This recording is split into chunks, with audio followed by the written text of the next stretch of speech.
How to fix BUGSPLAT.DLL was not found, missing in League of Legends on Windows. 1. Re-register the DLL file on your computer. Command, regsver30. 2. BUGSPLAT.DLL. 2.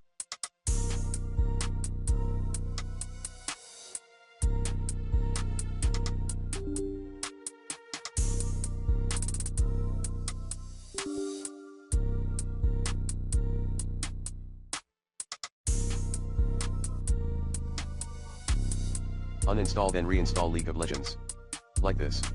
3.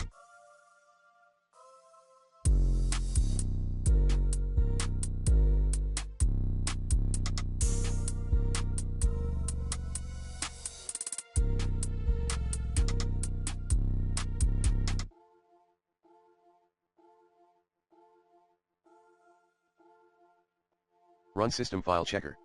4. Scan for malware on your